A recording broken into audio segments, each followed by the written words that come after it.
Salut à tous, aujourd'hui je vais vous faire un vlog je gère, mais ce sera je gère mes factures et plus principalement eau et électricité. J'avais quand même envie de vous la faire avant celle du linge parce que je pense qu'elle va quand même de pair avec je gère mon budget, parce que vous allez voir que quand vos factures d'eau ou d'électricité elles diminuent, ben, ça vous laisse une petite marge de manœuvre supplémentaire pour votre budget. Donc je vais vous montrer un truc qui a révolutionné absolument mes factures de flotte quand j'ai acheté cette grosse baraque. C'est ça. Donc c'est un, comment on appelle ça, un mousseur ou un aérateur donc pour robinet.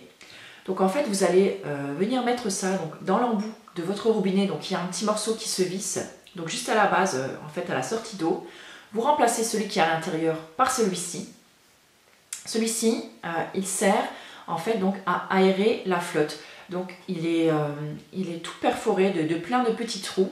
Et donc si vous voulez, au lieu que par exemple votre robinet lâche 12 litres de flotte en 1 minute, avec ce petit mousseur, ça va faire passer seulement 5 litres en 1 minute. Donc le gain est quand même de 7 litres.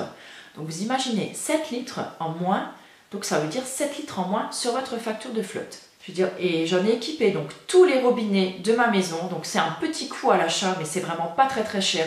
Je vous mettrai le lien en barre d'infos si le site existe toujours, là où je l'ai acheté. Mais vous en trouverez dans les magasins de bricolage, vous en trouvez sur le net.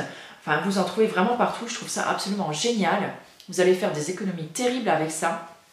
Donc là, je l'ai équipé donc tous les robinets de ma maison avec. Donc certes, l'eau, elle va couler. Si par exemple, vous voulez remplir un seau pour laver votre sol ou quelque chose comme ça, ça va mettre un peu plus de temps à couler, forcément. Mais je veux dire, en gain, par exemple, pour laver les mains quand vous allez à la douche ou quoi, vous ne perdez pas en pression. Par contre, ça gagne en aération puisque ça va ramener de l'air dans la flotte et vous allez gagner en nombre de litres perdus en fait. Et là, ça fait un maxi gain. D'ailleurs, quand le type de l'eau est venu relever le compteur les 6 premiers mois où je l'avais fait, il en revenait juste pas. Il me dit, il y a un problème avec votre compteur, qu'est-ce que vous avez fait Et pourtant, nous, je veux dire, on prend une douche tous les jours. La machine à laver tourne presque tous les jours. Mon lave-vaisselle 2 à 3 fois par semaine. Donc, je veux dire, de l'eau, j'en utilise quand même beaucoup. De plus, en été, j'arrose quand même mon jardin. Quoique, j'ai quand même quelques solutions aussi pour limiter votre consommation d'eau au jardin. Et ça a vraiment fait vraiment baisser beaucoup ma facture d'eau. Et là, j'en étais juste ravie. Deuxième moyen donc, pour faire baisser votre facture d'eau, si dans vos toilettes par exemple vous n'avez pas encore la chasse d'eau donc en deux versions différentes, vous savez, grosse commission, petite commission, et ben faites-le changer aussi parce que là c'est juste énorme. C'est juste énorme la quantité d'eau qu'on peut perdre. Je crois que c'est jusqu'à 10 litres ou 12 litres une chasse d'eau si vous n'avez pas en fait ce système à 2 variantes. Et là aussi vous pourrez faire des super factures, oh j'y arrive pas ce matin, des super économies sur votre facture d'eau. Ce que j'ai fait aussi moi en arrivant donc dans la maison, on a 2 WC. J'en ai un en fait dans la maison et j'en ai un qui est dans ma partie buanderie si vous voulez.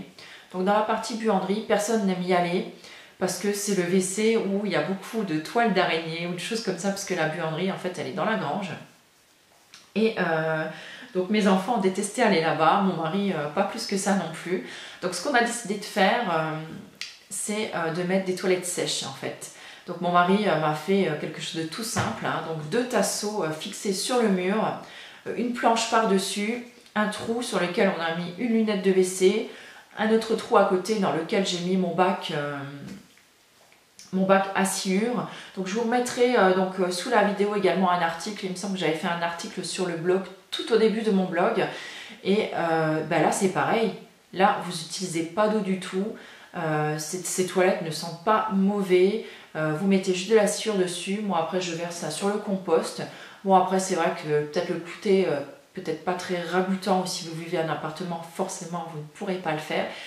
Mais si vous avez une maison ou des toilettes qui ne servent pas trop, bah écoutez, moi je vous invite à essayer. De toute façon, au pire, si ça ne fonctionne pas, je veux dire, le branchement existant pour l'arrivée à la chasse d'eau, il est toujours là. Donc vous aurez juste à remettre donc, votre WC normal et à rebrancher le tout. Et là, je peux vous dire que sur ma facture d'eau, Par rapport à l'année en fait où on est arrivé dans la maison, j'ai gagné pas loin de 30% sur ma facture, ce qui est quand même vraiment pas mal. Voilà, surtout au niveau du prix de l'eau aujourd'hui. Donc pour l'électricité maintenant, c'est pareil. Donc l'électricité, déjà évitez de laisser vos appareils en veilleuse. Moi j'ai mis sur tous mes appareils pratiquement, je les ai mis sur une triplette, vous savez, où on a l'interrupteur aussi, donc on l'éteint quand on ne s'en sert plus. Bien penser à dégivrer régulièrement, pareil, vos congélateurs. Pas laisser de lumière allumée si on n'en a pas besoin dans une pièce. Baisser le chauffage d'1 degré si on le peut, parce que 1 degré de baisser, c'est 7% d'économiser sur sa facture également. À chaque fois, c'est peut-être que des petites sommes, mais petites sommes plus petites sommes, et bah écoutez, ça fait, voilà, ça peut faire une grosse différence à la fin du mois sur vos factures et donc forcément sur votre budget. Voilà, je pense que j'ai tout dit. S'il y a des choses qui me reviennent par la suite, j'hésiterai pas à vous les rajouter. Je vous mettrai donc en barre d'infos les différents liens que j'ai pu mettre donc sur mon blog, parce que le blog donc il fonctionne depuis un petit peu plus d'1 an maintenant, et donc j'ai mis des articles au début que forcément vous n'avez peut-être pas lu puisque vous arrivez peut-être en cours et que vous n'avez pas envie de vous retaper tout le blog, ce que je peux comprendre. Encore une petite astuce donc pour l'eau. Dans la cuisine par exemple, je fais la vaisselle dans une bassine. Et donc comme j'utilise du produit vaisselle écologique, et ben la flotte, je m'en sers pour arroser mes plantes par exemple. Donc en été, bah, écoutez, je vais arroser mes fleurs dehors. Donc, par contre, l'eau de ma bassine, bon, si elle n'est pas trop sale, hein, je m'entends, bien sûr. Sinon, par exemple, si les enfants finissent pas leur verre d'eau, et ben c'est pareil, j'ai gardé une grande cruche à la cuisine dans laquelle on verse le verre d'eau. Et avec ça, je vais arroser les plantes de ma maison. Ce que je peux faire aussi, par exemple, quand on prend un bain, eh ben, on passe tous dans le bain. Les petits en premier, donc je mets pas trop d'eau, ensuite les suivants et ensuite nous. Donc ce qui permet à toute la famille de prendre un bain avec juste une baignoire pleine, ce qui est pas mal aussi. Et pareil, donc pour arroser le jardin, bah écoutez, essayez de récupérer un maximum toute l'eau que vous pouvez, l'eau de pluie.